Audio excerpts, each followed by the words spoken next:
has given the prom. This presentation describes the path of the bushfire through the prom and also describes some of the after effects of the bushfire. If you have any questions throughout, please feel free to ask. Okay. The 8th of February, it's 7:30 in the afternoon. Can anyone see a bushfire? No? Oh yeah, there's one right here. So I live here in Fire River. So this is on the 8th of February, the day after Black Saturday. Very early in the morning, about 3 or 4 in the morning, we had a storm pass over the prom. So that storm didn't bring any rain, but it had lightning and thunder. And so one of those bolts of lightning struck an area on the east coast of Wilson Promontory called the Cathedral. And the Cathedral is just north of Sealer's Cove. We weren't aware of the fire until at the end of the day we got a report from Melbourne Air Traffic Control that a plane had flown over Wilson Promontory and seen some smoke. They initially said it was at Sealer's Cove. We went and checked out Sealer's Cove, didn't see anything. And then we realised it was probably just a bit further north. Another ranger and myself went to this beach called 5 Mile Beach and were able to confirm, yes, we do have a fire here within the There's plenty of fish over this side, right? So just to let everyone know where the fire started, so this is the main road into Wilson's Promontory. We're here at Fire River at the moment. The Cathedral is over the other side of Wilson's Promontory, just here. This is Sealer's Cove. This is 5 Mile Beach. It's quite a remote part of it. The following day, on the Monday, we asked all visitors to leave the park. And we also began to do our initial fire attack. We couldn't put any ground crews in to attack the fire initially because it was too hot and was burning too intensely. So we brought in some aircraft and helicopters to help slow the progress of the fire. Water-bombing aircraft and helicopters don't put out fires, they just slow the progress. However, they experienced some difficulties. For the planes, this is the fire the next day. The planes weren't able to approach the fire in the right direction to actually drop their retardant effectively. And for the helicopters, they had problems dropping their water and having their water penetrate through the canopy to the forest floor where the fire is burning. So a lot of the water was actually stopped at the canopy level. And so what it meant was the water-bombing aircraft and helicopters didn't stop the progress of the fire. The fire continued to grow. This was the following day, on the Tuesday. The fire began to burn some quite volatile vegetation in an area called 5 Mile Swamp, which is a swamp just behind 5 Mile Beach. That's the photo taken from the air on the same day. This is 5 Mile Beach and 5 Mile Swamp. After the fire burnt through 5 Mile Swamp, I flew over it in a helicopter one day and you could still see water in the swamp. So the fire was basically burning vegetation that was growing above water. So it shows you how volatile the vegetation is. The following day, on the Tuesday, it burnt north of our northern control line called 5 Mile Road. The fire jumped that northern control line. Even though in some places that control line is actually up to 60 metres wide, it has a road with mown edges.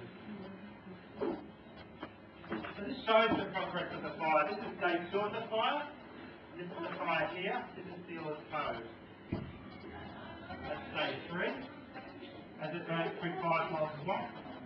And day 4, as it jumped the northern control line, 5 Mile Road. So we knew we were going to be in this firefight for quite some time, so we began to do things like do some protection work around Fire River, and you can see some of those today. It's almost like Fire River was given a bit of a short back in size. We've seen a lot of vegetation around buildings. We also put a control line on the northern edge of the park where the National Park meets private property. We basically put a grader line along. The reason we did that is to not stop the fire if it was to burn up to the northern edge, but it more provided edge where we could back burn off into the fire front before it went in the park, trying to prevent it from leaving the National Park. If you guys want, there's some more seats in the back corner, so feel free to make it back corner a bit more comfortable. We also discussed an initial strategy, which is called a burning out strategy. So this is the fire over here. What we were planning to do was to burn out 2 areas ahead of the fire front. We knew we were going to get some those easterly winds were going to fan the fire across the prom. The theory was that if we burnt up this area ahead of the fire front, and this is where the Wilson's Promontory Air Base is, if the fire burnt up to that bracket edge, hopefully it would stop. However, we never had suitable conditions to burn up this area here. So the strong easterly winds arrived and they rapidly fanned the fire to the west. This is a photo taken from 5 Mile Road, which is our northern control line.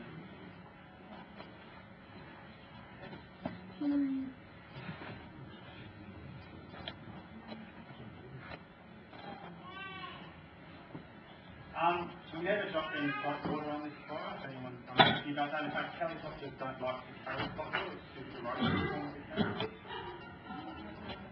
That's another photo taken from 5 Mile Road. So we're able to stop the westerly progress of the fire at a place called Miller's Landing. So some people may be familiar with Miller's Landing, where you can walk the main road within Wilson's Promontory. We basically burnt out that area before the fire arrived. And we continue to do some back burning along an area called the Verica Control Line, which is, if anyone's ever climbed out up Verica Outlook, and if you look out towards to the west, and you look across the sort of Mullen Road, which is the Verica Control Line, which basically runs around the back of the Wilson's Promontory Air Base. So the fire progress was stopped here at Miller's Landing. We burned up this area ahead of the fire front, and then we did some back burning along this control line to meet the fire as it was burning down the Verica Range. However, the following day the fire jumped our control line under more strong easterly winds and burnt across the Wilson's Promontory Road. That's a photo of the fire jumping our control line close to Miller's Landing, which is just over here. And that's a photo of the fire burning across the Wilson's Promontory Road. So the sky crane came and went from the fire. However, along with the sky crane, along with other firefighting resources, there were greater priorities in the state at that time. There were lots of people's houses and potentially lives under threat. And the Melbourne water catchment was under threat at the time. So we didn't have the normal amount of firefighting resources we would have for a fire within Wilson's Promontory, because there was more important things for those firefighters to do. Further south, the fire began to burn through quite, again, volatile vegetation behind Derby River. So when you come into Wilson's Promontory, the first river you cross is Derby River. You'll note that around Derby River is actually quite green, but it burnt in behind Derby River. And this is a photo I took of the fire at night. So for me, I spent a lot of my time working in the office. I was actually doing the community updates. If anyone read the community information, that was my job. This particular night, every night I'd go and have a look at the fire, because it didn't seem real, like working and living here. You saw a plume of smoke in the distance, it didn't seem real that there was a fire approaching. So it was important to go out and see it every night. This particular night when I went out and took this photo of the fire burning in behind Derby Swamp, as soon as I got out of the car, I was basically inundated by thousands of mosquitoes. And all these mosquitoes came out of Derby Swamp ahead of the fire front. And you almost couldn't take your breath outside the car without inhaling a mosquito. I've never seen so many mosquitoes in my life. Never want to see how many mosquitoes. So the fire began to progress further south, closer to Fire River. We had to make a very important choice. We could wait and see what weather conditions brought the fire to Fire River, or we could choose to burn ahead of the fire front and bring it to Fire River under the forecast less severe conditions. And that's what we did. We ended up bringing fire closer to Fire River under less severe conditions. We began doing that at a place called Mount Leonard. So Mount Leonard is basically, this is Derby River. You drive up from Derby River over Derby Saddle, and Mount Leonard is basically the mountain on your left-hand side. The way we brought fire to Mount Leonard is we used something called aerial incendiary. And this is an aerial incendiary. It's basically a ping pong that has a powder inside. We mix the gel with the powder and we shoot it out the side of a helicopter, and it falls to the forest floor and basically begins to slowly ignite the forest. So it's a way of sort of doing back burning in more remote locations.